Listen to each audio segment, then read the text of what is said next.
이 시간 함께 찬송하시겠습니다. 찬송가 212장 겸손히 주를 섬길 때입니다.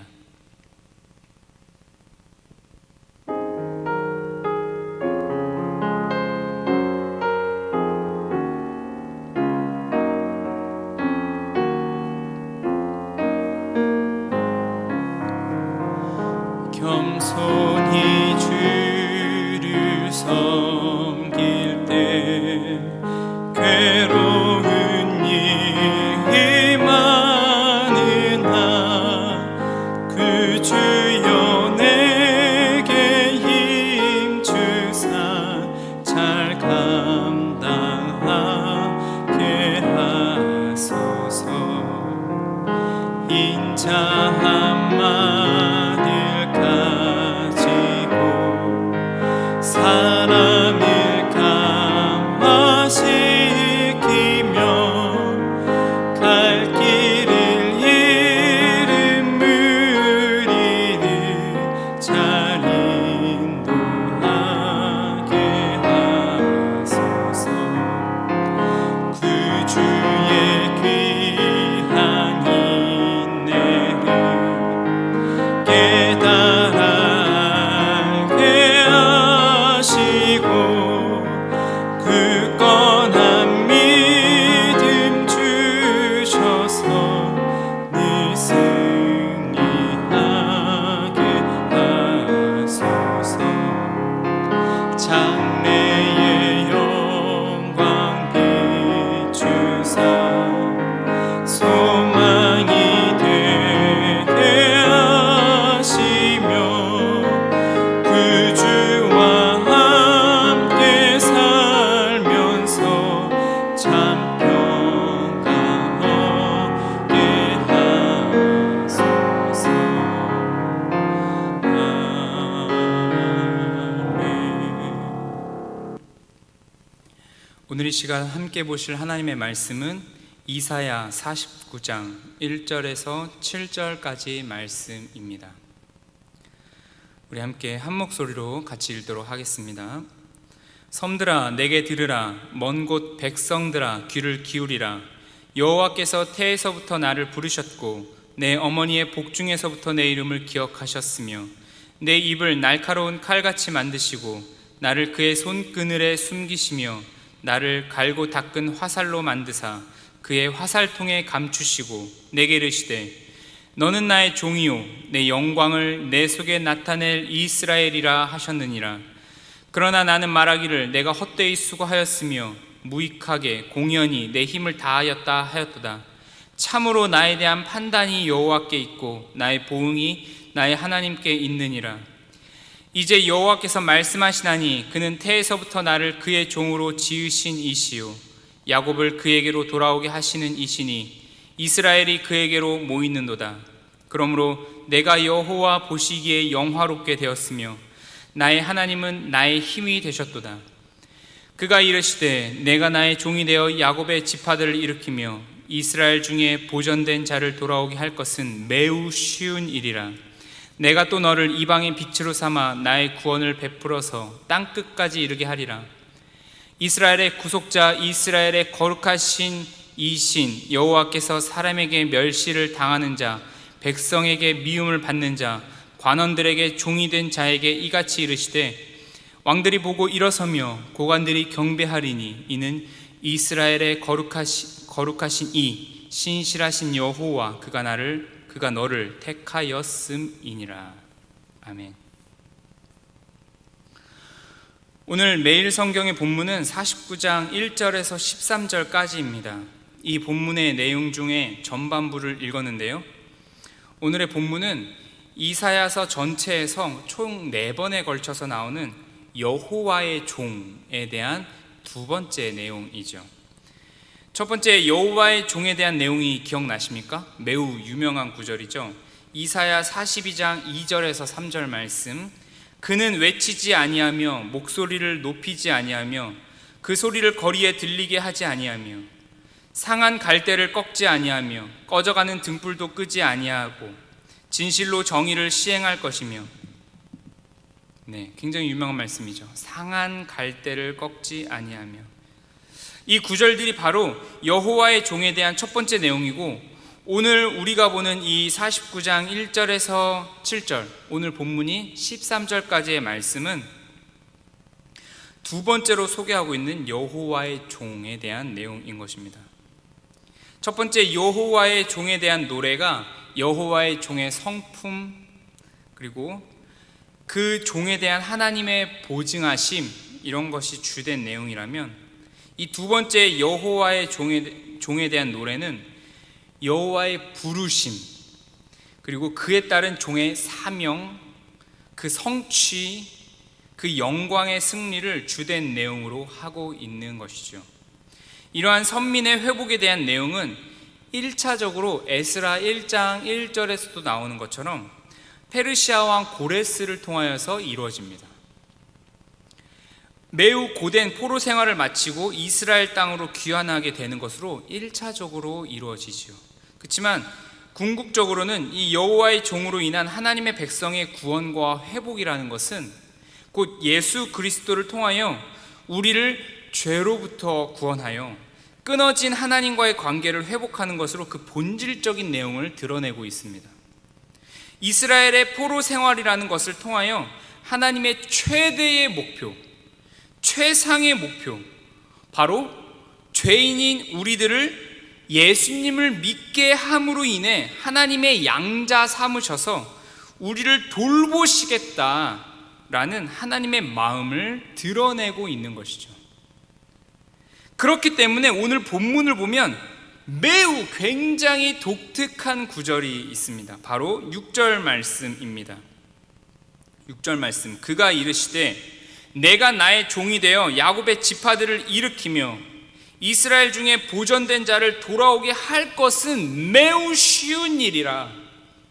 내가 또 너를 이방의 빛으로 삼아 나의 구원을 베풀어서 땅끝까지 이르게 하리라.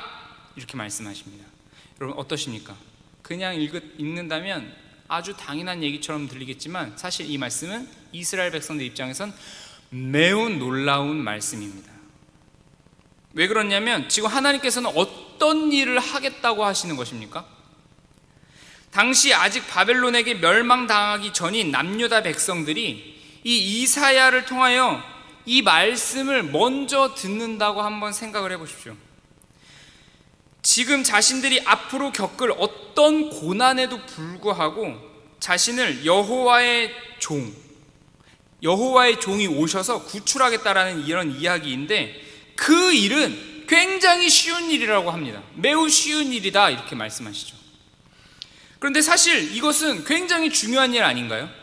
이스라엘 백성들 입장에서 쉽게 치부될 일이 아닌 것이죠. 이스라엘 백성들 입장에서는 바로 이 일이 전부입니다. 그런데 하나님께서는 이 일이 매우 쉽다 이렇게 말씀하시는 것이죠. 이스라엘이라는 민족만 구원하는 것, 나중에 포로 시대를 겪을지라도 그곳에서부터 구출하는 일, 그것은 쉽다고 합니다.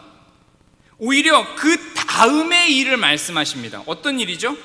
하나님은 이 여호와의 종으로 인하여서 이스라엘만이 아니라 이방 나라들 모두를 구원해 내실 것이라고 하십니다. 이스라엘 입장에서는 당연히 충격적인 일이죠. 지금 자신들만 구원받아야 하는데 자신들에게만 하나님의 모든 것이 집중되어져서 이 힘들고 어려운 시기가 있다고 할지라도 자신들을 구원해내는 것이 하나님의 모든 일이며 전부라고 말씀하셔야 되는데 그것은 매우 쉬운 일이다 이렇게 이야기를 하는 것입니다. 그래서 그것으로 이스라엘 백성들을 끝내는 일, 구출하는 일, 그것은 매우 쉬운 일이다 그렇게까지만 딱 말씀하고 끝나는 것이 아니라 이방 나라들까지 나의 긍휼을 베풀겠다 이렇게 말씀하시는 것입니다. 곰곰이 한번 생각해 보십시오. 솔직히 바벨론은 이스라엘 입장에서는 매우 나쁜 나라죠.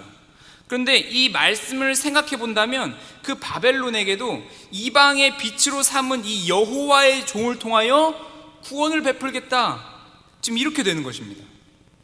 여기서 이스라엘의 생각이 드디어 깨어지기 시작합니다. 사실 하나님께서는 이방 나라들 모두 다 자신의 잃어버린 자녀들로서 이 구원자인 예수님을 보내야 할 이유가 충분히 되시죠. 그렇기 때문에 쉽게 말해서 너뿐만 아니라 너가 생각하기에 선민이 아니라고 생각하는 그 이방인들까지 여호와의 종을 통하여 구원해내겠다, 이렇게 말씀하시는 것입니다. 자, 그래서 이 6절을 현대인의 성경 버전으로 한번 읽어보면 이렇습니다. 제가 한번 읽어보겠습니다. 여호와께서 말씀하신다. 내 종아, 내가 야곱의 지파들을 일으키고 살아남은 이스라엘 백성을 회복시킬 것이지만 너에게는 이보다 더 큰 과업이 있다. 내가 너를 이방 민족의 빛이 되게 하여 온 세상에 내 구원을 베풀도록 하겠다, 이렇게 말씀하시는 것이죠. 하나님이 생각하고 펼치시는 구원은 그래서 우리가 생각하는 구원의 내용과는 너무 다르다고 이야기하는 것입니다. 다른 정도가 아니라 우리가 생각하는 구원은 너무 협소하죠. 근데 하나님의 구원의 내용은 매우 풍성합니다.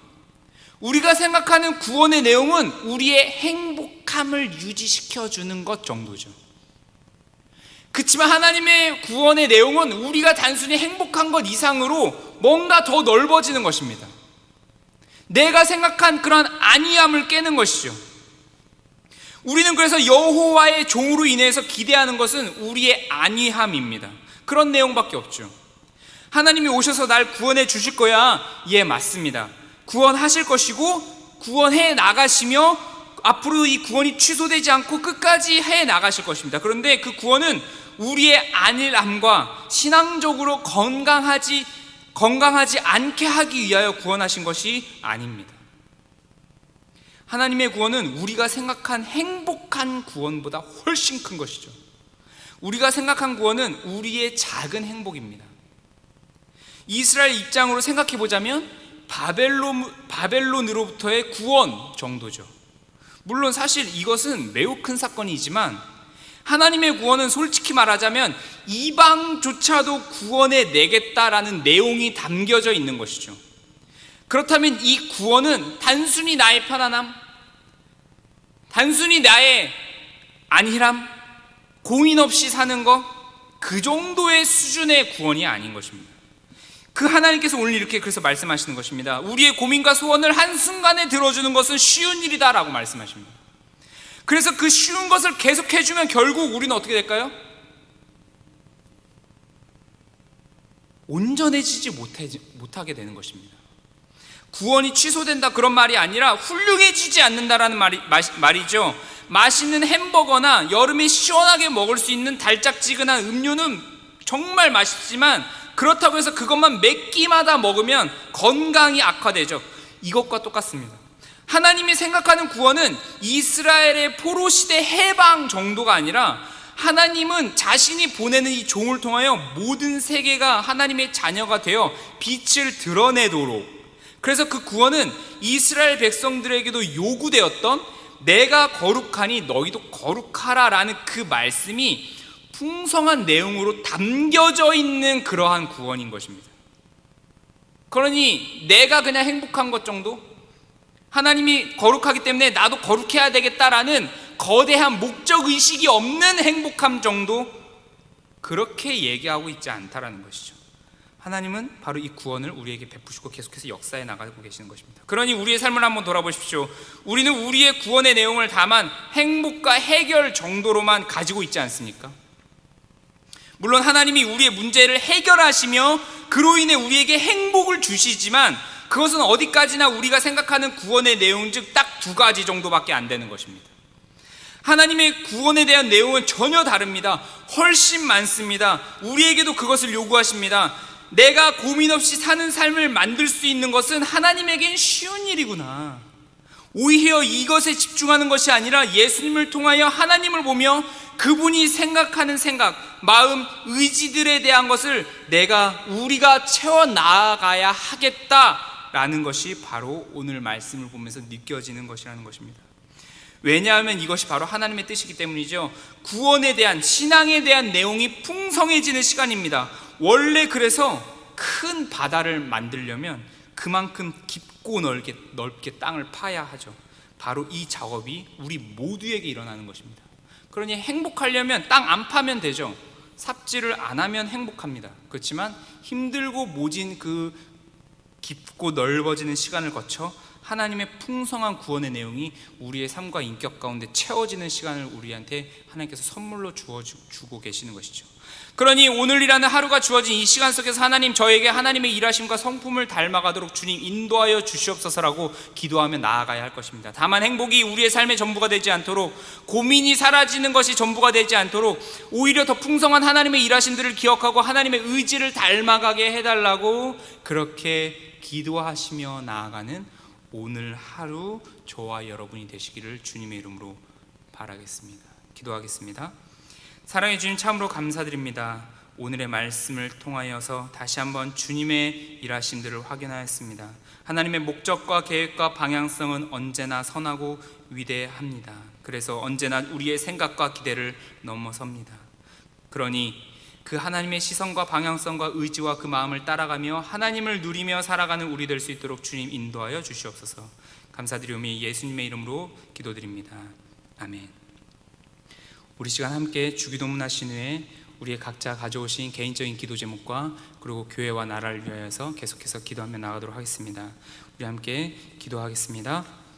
하늘에 계신 우리 아버지여, 이름이 거룩히 여김을 받으시오며 나라가 임하시오며 뜻이 하늘에서 이루어진 것 같이 땅에서도 이루어지이다. 오늘 우리에게 일용할 양식을 주시옵고 우리가 우리에게 죄 지은 자를 사하여 준 것 같이 우리 죄를 사하여 주시옵고 우리를 시험에 들게 하지 마시옵고 다만 악에서 구하시옵소서. 나라와 권세와 영광이 아버지께 영원히 있사옵나이다. 아멘.